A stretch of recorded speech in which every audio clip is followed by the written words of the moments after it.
Welcome back. We are giving you some summer travel ideas on this weekend's Public Affairs on Peach. CBS 46 reporters found some hidden gems as we visited 20 towns in 20 days. In Lawrenceville, CBS 46 investigative reporter Sally Sears visited a business that is shipping unique sounds around the world. By the railroad tracks, near the depot, mysterious boxes leave town. Lawrenceville, Georgia, sends these treasures around the world to waiting musicians. The craftsmanship on it is absolutely perfect. Instruments partially built in China arrive in Lawrenceville for Peruvian-born Norman Bernal to complete. These violins go all over the world. How many in a year do you sell all over the world? Thousands.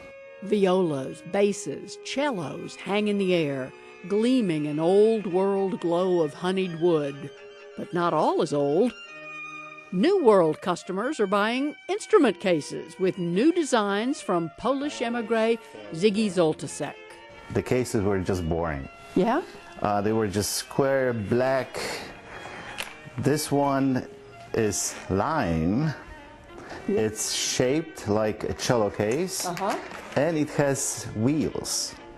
So you can put it on the floor and you can just wheel it behind you. Exactly. Off to cello practice. So why Lawrenceville? Well, Ziggy played the cello. He was performing with a European string quartet, touring America. He liked the weather. He liked the schools in Lawrenceville. Today, some 30 years later, his company bills in the millions for instruments and for those bright new cases. One lady, she already bought 3 cases in 3 different colors just to match her shoes. You are kidding me. No, the violin case to match my high heels? It's good for business.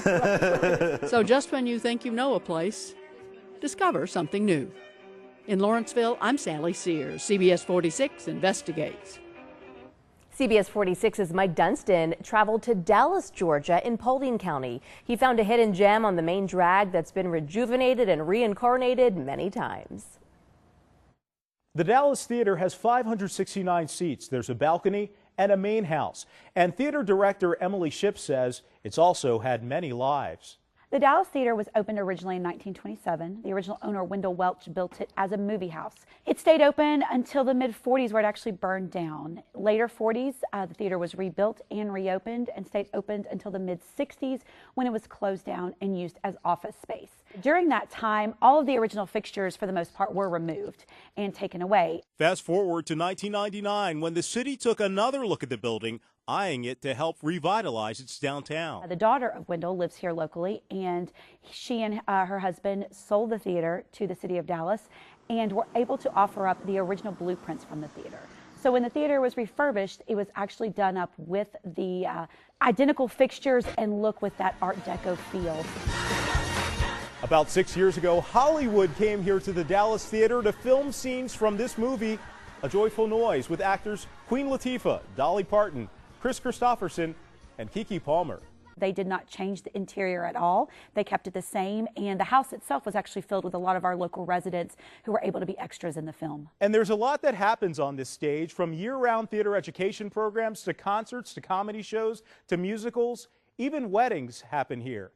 In Dallas, Mike Dunstan, CBS 46 News.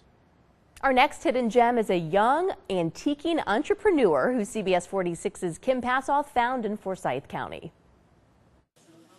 They're just very cool. Inside the Lakewood 400 Antique Market in Cumming, there are many treasures waiting to be found. We have antiques, we have home decor, we have art, rugs, jewelry. But there's a hidden gem you can't buy. This one probably came off of a ship somewhere, used probably back in the 30s, 40s. These are old Gates Farms dairy bottles. These were dug up in Chattanooga and Atlanta back in the late 1960s. His name is Alan Shrewsbury. I started coming to Lakewood 400 whenever I was in about first grade, and I would buy old toys and loved looking at them, loved playing with them, that kind of thing. And I figured out I could buy something on one side of the building, go to the other and sell it. Hi, sir, how are you doing today? Resemblance to the South. Put them up on a shelf. The 15-year-old is a natural-born salesman. They actually used to put milk bottles in them and to keep them cold. They were used actually to put pint milk bottles in Germany. Alan just has that instinct. He remembers everything. How much was this, and how much do you think you can get for it? This cost me $20, and I'm asking $100 for it right now.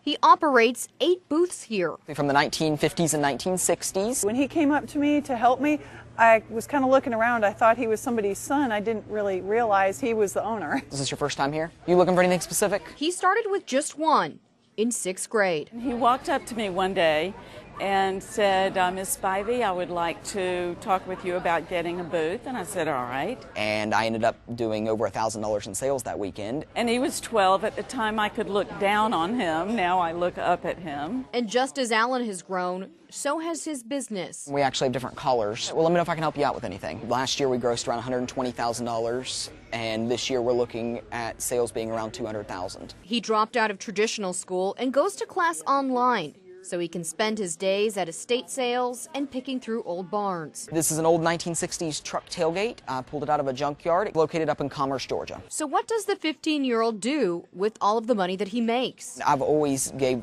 tithed 10% to church. I've always saved 20% towards college, house, whatever I need, and the rest of it goes back into the business. Hi, how are you guys? His business, selling remnants of the past, is something he plans to do far into the future. Nothing will stop me. Incoming, Kim Passaw, CBS 46 News.